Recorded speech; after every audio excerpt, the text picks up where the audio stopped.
Hello guys, তো এটা হচ্ছে এক্সকারশনের সেকেন্ড ডে, যেখানে ট্রেনে আমরা চেপেছিলাম আগের দিন। তো ঘুম থেকে উঠে আমার এই অবস্থা, হ্যাঁ চুল টুল সব বেরিয়ে গেছে, কিছু করার নেই, ঘুমিয়েছিলাম তো। তো দেন তারপরে ব্রেকফাস্ট চলে এলো অ্যান্ড দেখি চলো ব্রেকফাস্টে কী দিয়েছে। ব্রেকফাস্টে ছিল একটা বারবেন বিস্কিট, চিড়ে ভাজা, কলা, আর এই কেকটা সব থেকে ভালো লেগেছিলো খেতে, আর আমারই একা চকলেট ফ্লেভার পড়েছিল। আর এই দেখো বান্দেরিয়া কেমন কলা খাচ্ছে। তো যাই হোক, ওই বলেছিল ক্লিপটা নিতে। অ্যান্ড দেন তারপরে আমরা আস্তে আস্তে পৌঁছালাম। আমার ব্রিজটা খুব ভালো লাগছিলো দেখতে, সকাল সকাল কুয়াশা ভর্তি ছিল, তো তাই জন্য ভাবলাম যে একটু তুলে নিই।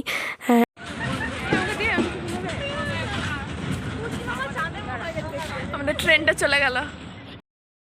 ট্রেন থেকে নামার পর এই দুই চাঙ্গু মাঙ্গুকে নিয়ে সোজা চলে গেলাম হোটেল।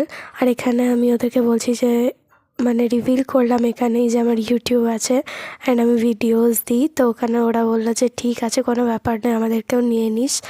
তো যাই হোক, ওদেরকে অল্প অল্প করে নেওয়া ছিল। আর এই ডগিটা এত কিউট ছিল, অ্যালসেশিয়ান হলেও ও সবার কাছে যাচ্ছিলো আদর খেতে। তো চলো ঢুকতেই তোমাদেরকে একটা ছোট্ট করে রুম ট্যুর দিয়ে দিই। খুব বেশি বড় নয়, কিন্তু এসে পরেই আমরা সংসার বিছিয়ে দিয়েছি। এখানে দেখো পুরো এলোমেলো হয়ে আছে। তো এখানে ছিল ড্রেসিং টেবিল, এখানে ডাবল বেড ছিল, যেখানে আমরা তিনজন লাথালাথি করে ঘুমিয়েছিলাম রাত্রেবেলায়। যাই হোক, তো পাশে এই জানলাটা ছিল অ্যান্ড একটাই ছিল ঘরের রুমের জানলা, আর এই ভিউটাই আসছিল, কিচ্ছু করার নেই ভালো ভিউ না এলে। অ্যান্ড ওই মাঠের পাশে শুধু একটু ভালো ভিউ আসছিল, যেটা নেওয়ার চেষ্টা করেছি। এটা ছিল ওয়াশরুমটা। অ্যান্ড দেন তারপর আমরা ফ্রেশ হয়ে খেতে গেলাম, লাঞ্চ বলতে পারো, লাঞ্চই খেতে গেছিলাম।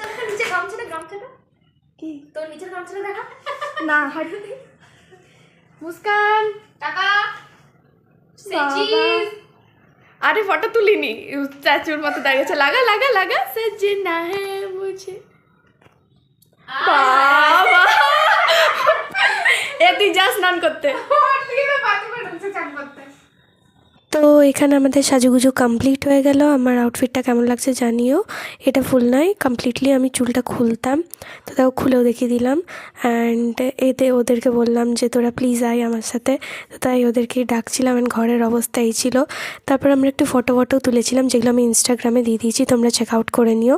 অ্যান্ড দেখো এই ড্রেসের সাথে আমরা ঘরে স্লিপার্স পরে আছি, সেটাই আমি এখানে দেখাচ্ছি যে কীরকম লাগছে। তো দেন তারপর আমরা শ্যুজগুলো পরলাম অ্যান্ড বেরিয়ে পড়লাম ফার্স্ট জঙ্গল সাফারির জন্য। তো এখানে আমি হেয়ারটা টাই করে নিয়েছি, কারণ জঙ্গল সাফারিতে অনেক হেয়ারটাই আলু থালু হয়ে যাবে। তো দেন তারপরে দেখো এখানে আমরা একটু ছাদে উঠেছিলাম। তো এটা ছিল লাঞ্চটা, আগেরটা ছিল ব্রেকফাস্ট, আমি ভুলে গেছিলাম, সরি। তো লাঞ্চের মধ্যে ফিশও ছিল, যেটা আমি তাড়াহুড়োর মধ্যে ক্যাপচার করতে ভুলে গেছি। তো এখানে দেখো এটা হচ্ছে আমার ফেভারেট, ঝুরি আলু ভাজা, ডাল ভাত, আর তার সাথে একটু লেবু। এটা দিয়ে মনে হয় যেন ভাতটা পেরিয়ে যায়। দেন তারপরে এখানে তরকারি ছিল আর ফিশ ছিল, যেটা আমি নিতে ভুলে গেছি বললাম। তো দেন তারপরে আমরা বেরিয়ে পড়লাম এখানে জঙ্গল সাফারির জন্য, যেটা বিকেলে ছিল। আমাদের ফার্স্টে যে জঙ্গল সাফারিটা ছিল সেটা বাক্সা টাইগার রিজার্ভে ছিল, অ্যান্ড সেকেন্ড দিনেরটা ছিল জলদাপাড়ারটা, সেটাও আমি নিয়েছি। এবার যে ক্লিপগুলো আমি নেব বা নিচ্ছি, সেগুলো তোমাদের মনে হবে যেন একরকম ক্লিপ হয়তো দেখছি, বাট ওখানে প্রেজেন্ট থেকে যেটা দেখা আর ফোনের মধ্যে দেখা অনেক ডিফারেন্স, অনেক, সেটা সবাই বোঝে, তোমরাও বোঝো। তো রাস্তাগুলো হয়তো একই রকম মনে হবে, বাট আমি যত দেখছি, যত জঙ্গলের ভেতরটাই যাচ্ছিলাম, তত মনে হচ্ছিল যেন আরও বেটার থেকে বেটার সিনস আসছে। আর এখানে আমরা নেমেছিলাম অ্যান্ড ডিসাইড করছিলাম যে কে কোন জিপসিটাই যাবে, মানে কে কোন মেন্টারের সাথে কোন জিপসিটাই যাবে। অনেকগুলোই ছিল জিপসি। দেখা দেখা এটা নিয়ে আস। মুস্কান মুস্কান কাকে কাকে আপনি মুস্কান সবাইকে। হ্যাঁ হ্যাঁ, বিশাল দেখে নিয়েছি বাইনোকুলার নিয়ে। তো যাই হোক, ভালোই দেখাচ্ছিল। দাদার কাছেও আছে, ওই টিকিট হবে না, সাত। হ্যাঁ খুব ভালো দেখতে পাওয়া যাচ্ছে। শেষই এরকম এরকম।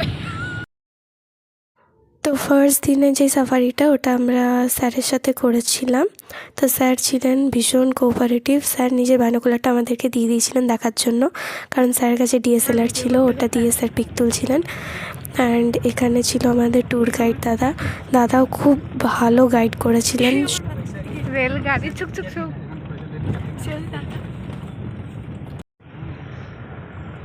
আমরাও আছি বর্ষা। আমরাও জন্তু নাকি? Yes, we are animals. সামলে আরে কিছু হবে না। হ্যাঁ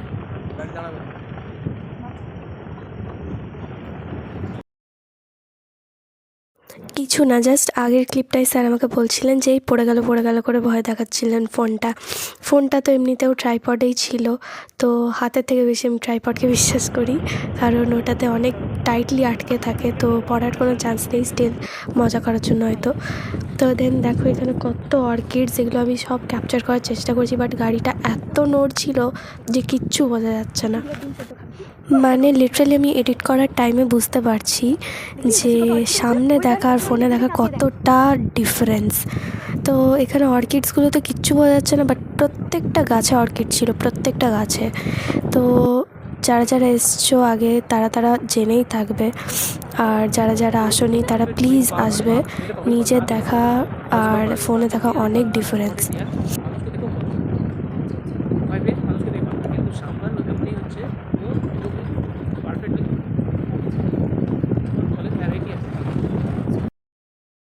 তো এই যে বাকি জিপসিগুলো চলছে, এগুলো আমাদেরই কলেজের স্টুডেন্ট আছে। কি লোকাল নাম কি বললে? রাম সুপারি মেন আছে। তো এখানে ব্ল্যাক প্যান্থার দেখা যাচ্ছে বলে গাড়িটা একটু দাঁড়িয়ে ছিল, মানে জিপসিটা একটু দাঁড়িয়ে ছিল, বাট দেখা গেল না আনফর্চুনেটলি, কারণ সাম্বার যে ডিয়ারটা হয় ওটা বারবার রিকল করছিল বাকিদের জানানোর জন্য, বাট দেখা গেল না। আর এখানে দেখো কত হয়েছে অর্কিড, একটু দাঁড়িয়ে ছিল গাড়িটা, তো তার মধ্যে আমি একটু দেখানোর চেষ্টা করেছি গাছটা পুরোটা ডালটা অর্কিডস।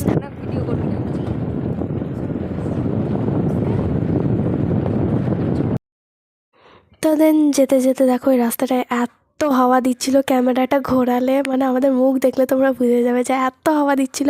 মুস্কানকে বলছিলাম চুলটা বাঁধ, কিন্তু বাঁধার মানে স্কোপই পাচ্ছিল না, এত হাওয়া দিচ্ছিল।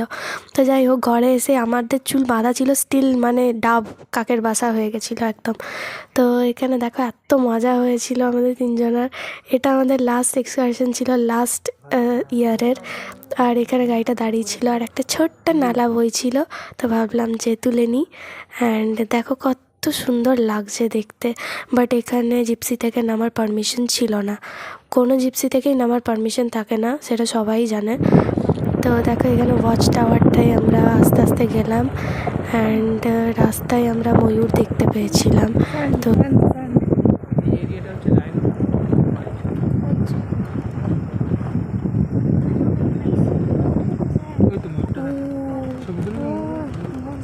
বাবারি এটা মেল সে ধোঁয়া এদিকে।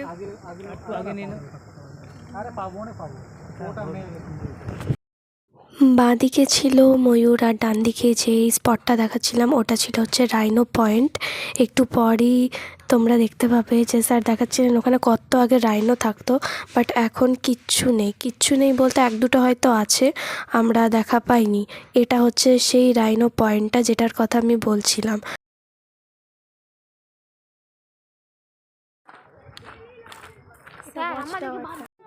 উপরে ভিড় আছে, আমাদের লোকজনই আছে উপরে।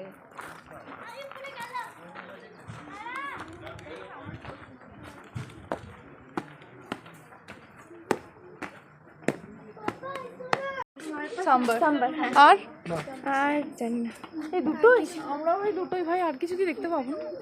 এটা রাইনো পয়েন্ট। বড় বড় হাতি কোথায় অ্যানাকোন্ডা? কোথায় রাইনো দেখছিস তুই? এটা রাইনো পয়েন্ট বলছি। হ্যাঁ কিন্তু কোথায় জানি না, প্রচুর বড় রাইনো। আমরা এসেছি তাড়াতাড়ি কেন? ঠিক এই পয়েন্ট থেকে আজ থেকে 5-6 বছর আগে তোলা এটা। এইখানে দাঁড়িয়ে এইখানে তোলা। এই গাছগুলো অতটা ছিল না, কারণ এটা আমি এসেছিলাম তখন হচ্ছে মোটামুটি গরমকালের দিকে, এখন গাছগুলো এখানে ফটোশুট চলছে নাকি মুস্কান? আমাকে বলছিল আমার ডাবল এই দুটো তুলতে কেমন পেরেছিস আমি সেটা দেখবো আগে। দেখ এটা বাজে হয়েছে, তুলেছি দেখ, হাতটা দেখ আমার। কেন ওর পোষায়নি? তোর পোষায়নি? না এইটা ভালো লাগছে কিন্তু মুস্কান ছি দেখ। যখন বললেন তখন হাসলি তখন ওই তো দেখ পিকআপ ভর্তি ওখানে বসে ফোনেই উঠে যাবে আস্তে আস্তে তাহলে ফাটবে কি দেখো না তাহলে সামনে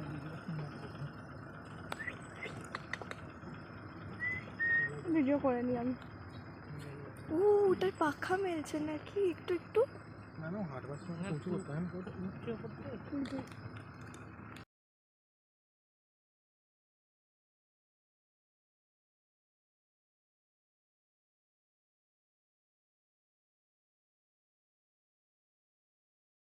এখানে ভিডিওটা তোলার একটাই রিজন হচ্ছে ভেতরে হাতি ছিল, জানি না তোমরা দেখতে পাচ্ছ কি না, বাট ছিল। তো যাই হোক, এখানে আমাদের আগে একটা গাড়ি চলে গেল অ্যান্ড আস্তে আস্তে দেখো সন্ধে নামছে অ্যান্ড কত থ্রিলিং লাগছিল দেখতে। তো ওটাই আমি এখানে তুলেছিলাম। তো আরও অন্ধকার হয়ে গেছিলো, একদমই অন্ধকার হয়ে গেছিলো। তো এটা তো জাস্ট সন্ধে নামছিল অ্যান্ড দেন আমরা দেখো কত মজা করতে করতে আবার যাচ্ছিলাম। আর স্যার বারবার বলছিলেন যে ফোনটা পড়ে যাবে, ফোনটা পড়ে যাবে। আমি জানি না লোকে কেন বলে যে কলেজে ভালো মানুষ পাওয়া যায় না।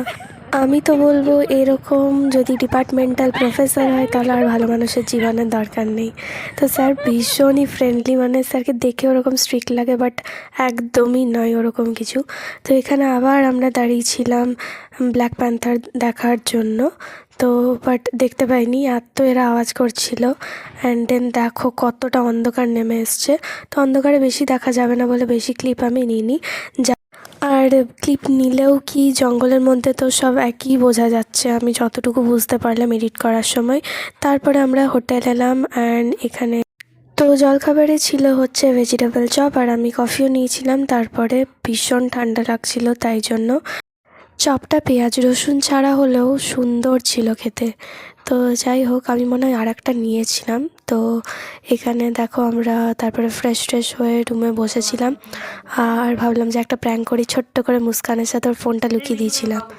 মুস্কান একবার তাকা, দেখ তুই কেমন পোজে আছিস।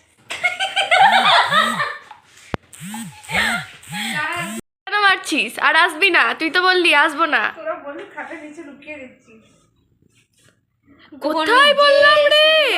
নিজেই বললো নিজেই রাখলো, সব আমাদের দোষ হলো। দেখ খোঁজ ফোনটা, দেখ ওইখানে খোঁজ, ওখানে খোঁজ, দেখ পাবি।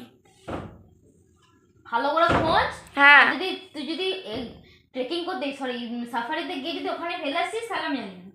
আরে এখানে এখানে সব বাবার সাথে এসে কথা বললাম, হ্যাঁ পাপা করকে। দেখ খোঁজ তোর ব্যাগগুলোতে, ওই টেবিলটাতে দেখ ভালো করে।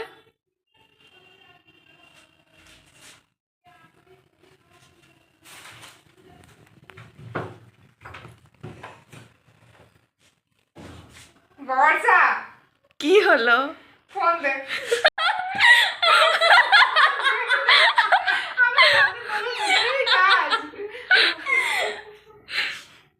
মুস্কান কতক্ষণ ধরে খুঁজলি?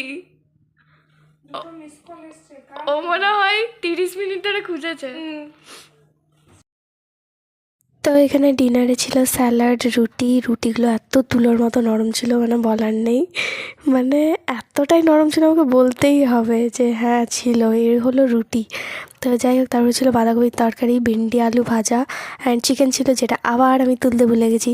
জানি না কী করে ভুলে যাই খেতে খেতে এদের সাথে গল্প করতে করতে। তারপরে বালিশ কম্বল নিয়ে চলে গেলাম রুমে। তো গাইজ, এখানে আমরা প্র্যাঙ্ক করব মঞ্জলিকা। এখানে সব রেডি হচ্ছে, এই যে ঘুঙ্গুর,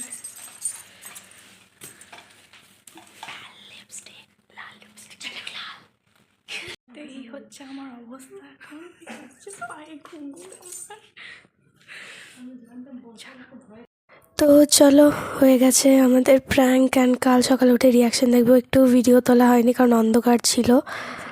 ঠিক, কারণ যদি ফেস দেখিয়ে দিতাম ওরা জানতে পেরে যেত যে আমি কে, ঠিক আছে? তো তাই জন্য ফেস দেখায়নি। কাল সকালে সবার রিয়াকশানগুলো দেখা যাবে। সো আজকের মতো এতটাই, দেখাচ্ছে নেক্সট ব্লগে।